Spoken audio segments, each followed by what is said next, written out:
Elle souligne les aspirations et les responsabilités communes de tous les citoyens du monde. Le Sénégal est devenu un État membre des Nations Unies le 28 septembre 1960. Au Sénégal, les Nations Unies sont présentes depuis cette même année. Au cours de ces décennies, nous avons travaillé ensemble pour un développement meilleur à travers nourrir les populations, vacciner les enfants et fournir des services d'éducation et de santé de qualité.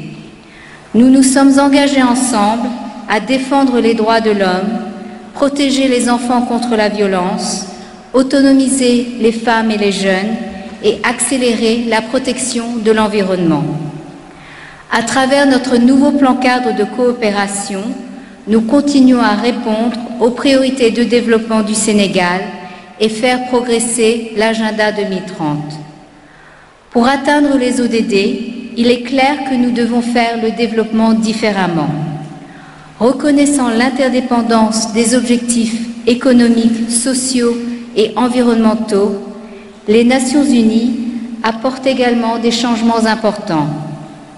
Nous nous réformons de l'intérieur pour mieux soutenir les pays et être plus coordonnés et efficaces. Nos efforts visent à tirer le meilleur parti des atouts de chaque agence des Nations Unies, de leur expertise et de leurs ressources. Excellences, Mesdames et Messieurs, nous remercions le gouvernement du Sénégal pour son soutien indéfectible aux Nations Unies et au multilatéralisme. Le Sénégal a apporté une contribution extraordinaire en soutenant le maintien de la paix et la démocratie à travers le monde. Nous sommes fiers d'être vos partenaires depuis presque 60 ans. Nous voudrions également rendre un hommage mérité au Sénégal qui a initié la Maison des Nations Unies, symbole de l'engagement du pays envers notre institution et d'un partenariat solide, porteur d'actions efficaces. Excellences, Mesdames et Messieurs, le Sénégal affiche une stabilité politique reconnue, un dynamisme économique et des progrès notables sur le plan social. Fort de ces avancées, le président du Sénégal a lancé un message fort lors de la dernière Assemblée générale des Nations Unies à New York, en notant que l'Afrique a besoin de partenariats. Les Nations Unies sont convaincues de l'importance d'une telle démarche inclusive, bâtie sur l'appropriation des initiatives du gouvernement, en collaboration avec la société civile, le secteur privé et les partenaires bi- et multilatéraux pour l'émergence du pays. Excellences, Mesdames et Messieurs, je tiens à rendre hommage et remercier tous les collègues des Nations Unies au Sénégal.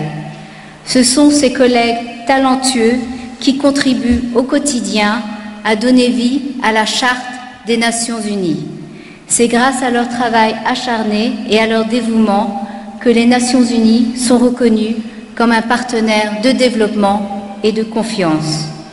En ce 24 octobre, les valeurs intemporelles de la Charte réaffirment notre devoir d'unir nos forces pour un développement inclusif et durable. Ensemble, avec votre engagement continu à tous, nous pouvons y arriver. Je vous remercie. J'invite maintenant Son Excellence, Monsieur le Ministre.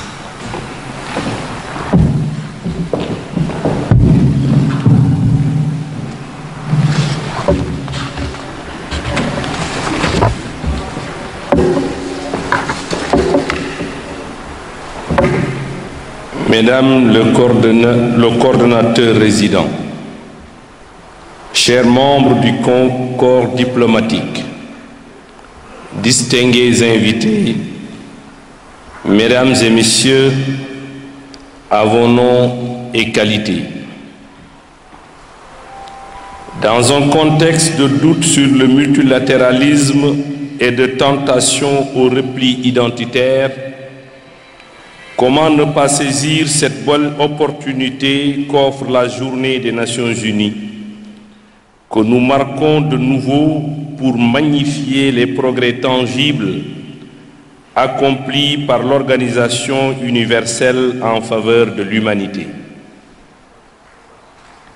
Il y a 74 ans, en effet, sur les ruines de la guerre, le monde s'était retrouvé ensemble pour bâtir une maison commune autour d'une charte dans le dessein de préserver la paix et la sécurité internationale, de promouvoir le développement économique et social et d'assurer le respect des droits de l'homme.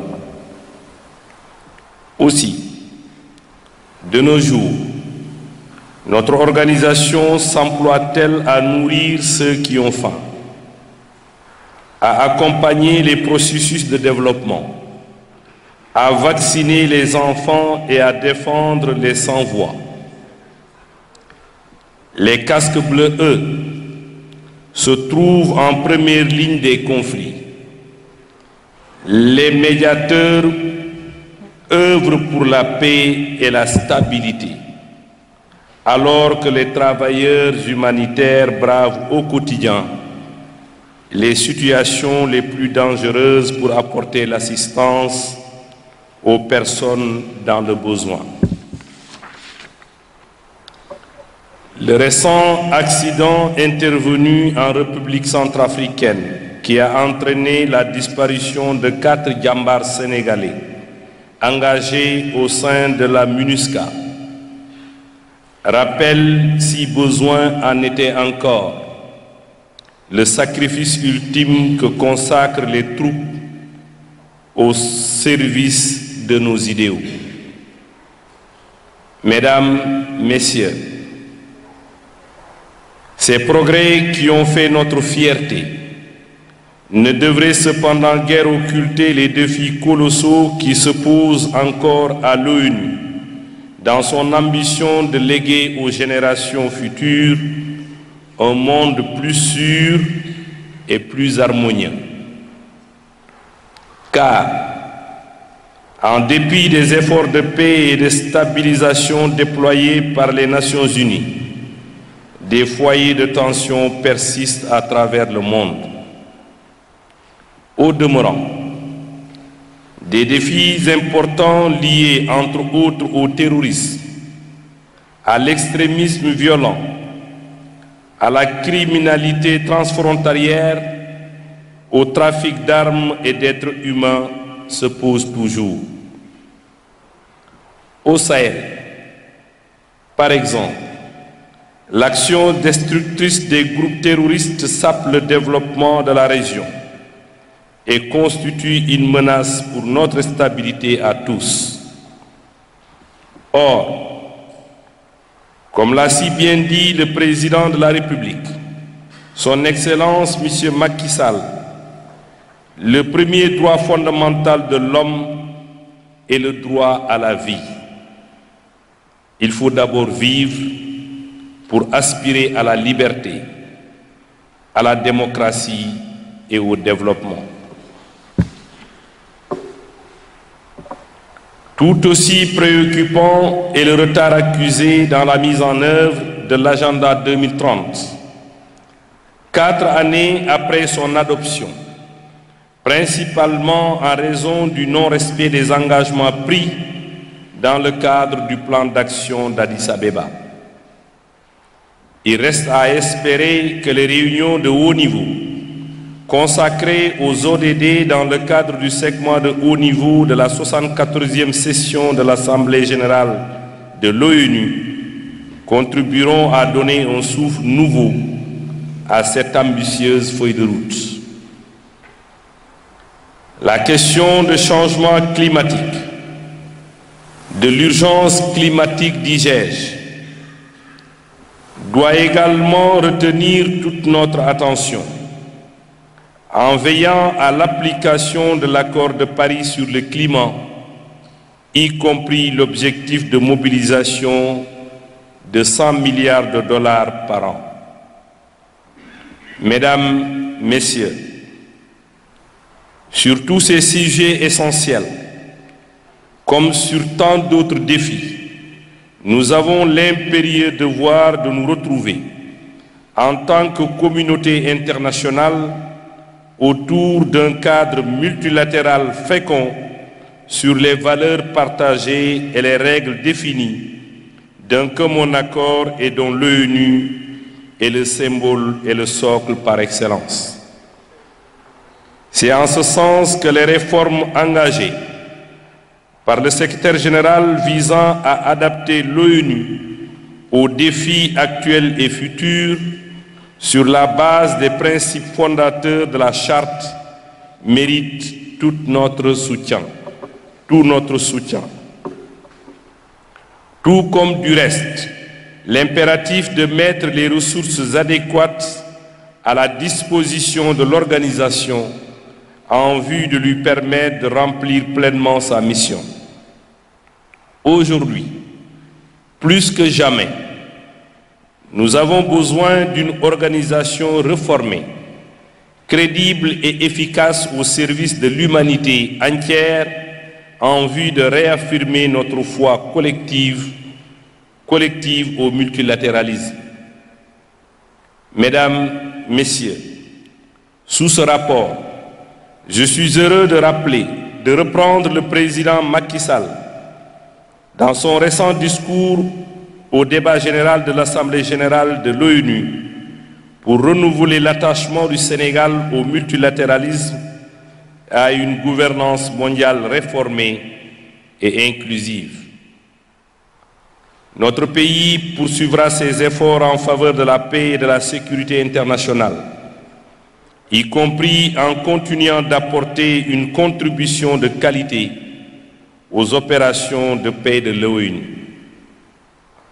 Quoique tragique, l'accident intervenu en République centrafricaine n'entamera guère la détermination du Sénégal, qui figure parmi les principaux contributeurs de contingents militaires et de police, à poursuivre son action au nom des idéaux de paix et de solidarité que nous partageons. Le Sénégal s'y emploiera aussi à poursuivre la domestication et la mise en œuvre des ODD dans le cadre de la phase 2 du plan Sénégal émergent. Enfin, notre pays, qui a inscrit le respect et la promotion des droits de l'homme au nombre de ses priorités en matière de politique étrangère, poursuivra cette dynamique, comme en témoigne sa présidence actuelle du Conseil des droits de l'homme, qui vient d'ailleurs de tenir sa retraite annuelle à Dakar.